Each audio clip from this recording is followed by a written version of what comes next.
Martinique, c'est dans les hauteurs de la ville du Robert, au quartier Raisin, que nous avons rencontré un passionné pour la valorisation du café et du cacao.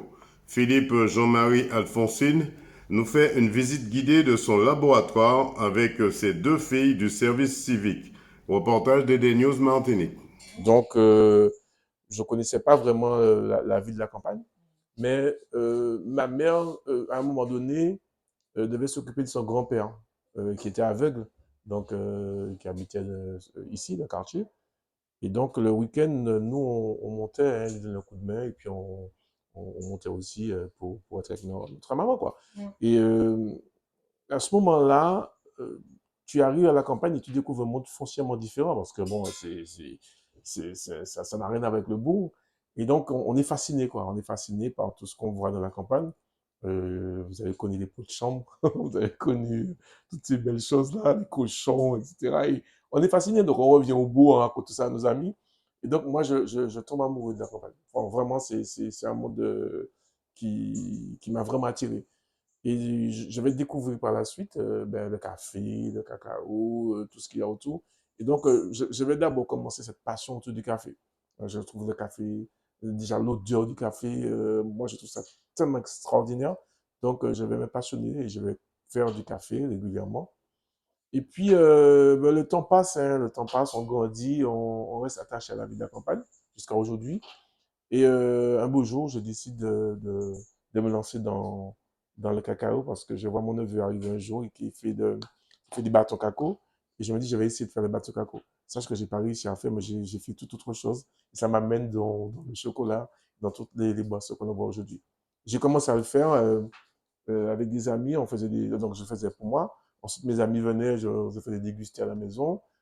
Et puis, un jour, certains amis me disent, il faut vendre ça pour moi. Ben là, ça a fonctionné. Et au fur et à mesure, j'apprends à connaître les machines. Je me rends compte qu'on ne les vend pas en Martinique du tout. Je me rends compte qu'il faut parfois mal en aide, hein, et donc trouver certaines machines.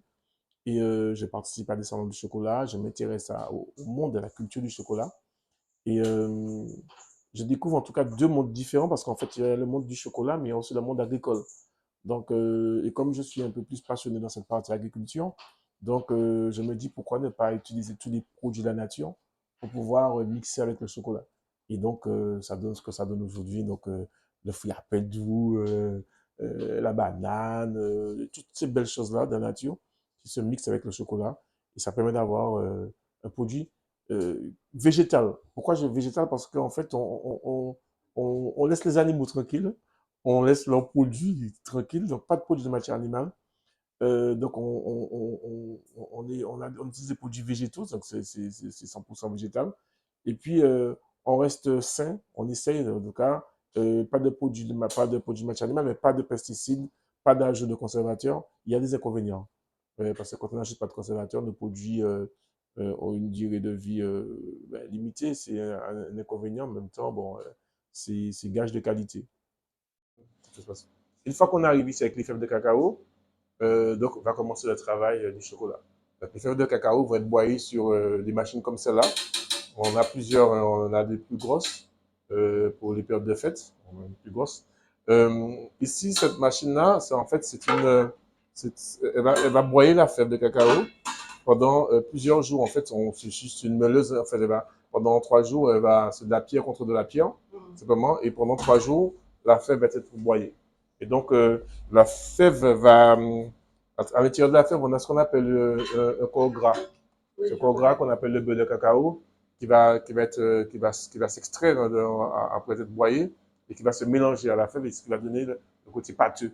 Et donc après, on va mixer c'est la partie secrète qui va être mixée pendant tous ces 3 jours-là. Et c'est ça. Et donc, à partir du troisième jour, en fait, bon, enfin, on va commencer à vérifier si notre chocolat est bon. Et donc, et là, on va obtenir un chocolat broyé comme celui-là. Le bâton cacao, qu'on connaît bien, il est broyé, la fève est broyée, mais on va obtenir une pâte. Ici, avec ces machines-là, ça va être broyé au micro-près au point d'être aussi liquide que ça. Voilà. Ici, on va passer sur une sorte de ce qu'on appelle, ici, on va passer sur une tempéreuse. Donc, c'est une machine qui va permettre de tourner le chocolat en continu et qui va permettre, avec des courbes de température, d'obtenir un chocolat bien tempéré. Bon, si on a passé machine-là, parce qu'au départ, moi, j'utilisais le réfrigérateur. Donc, je sortais mon chocolat, je le mettais à une certaine température, on suivait la température avec le thermomètre, on met dans le réfrigérateur, on fait descendre, ensuite on la ressort. Voilà, c'est tout un travail technique qui nous permet d'avoir un chocolat bien tempéré. Aujourd'hui, on a la technologie qui va avec.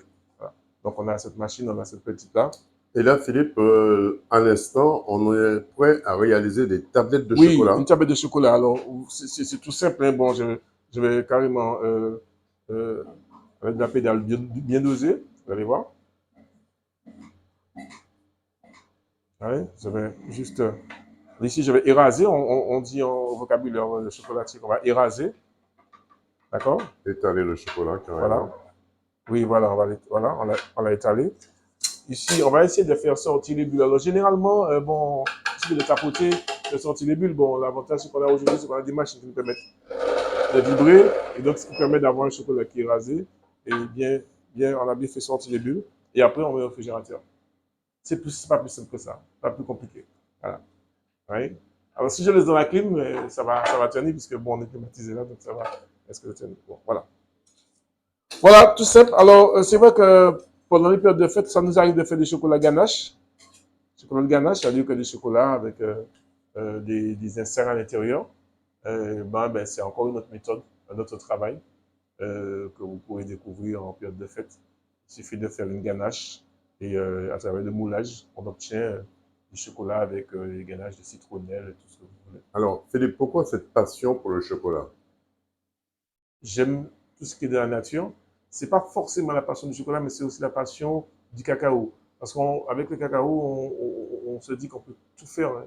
Donc, des infusions, des boissons et aussi le chocolat. Donc, c'est une passion d'abord du cacao, parce qu'on se rend compte qu'avec un fruit, on peut faire énormément de choses. C'est là la richesse du cacao, c'est impressionnant.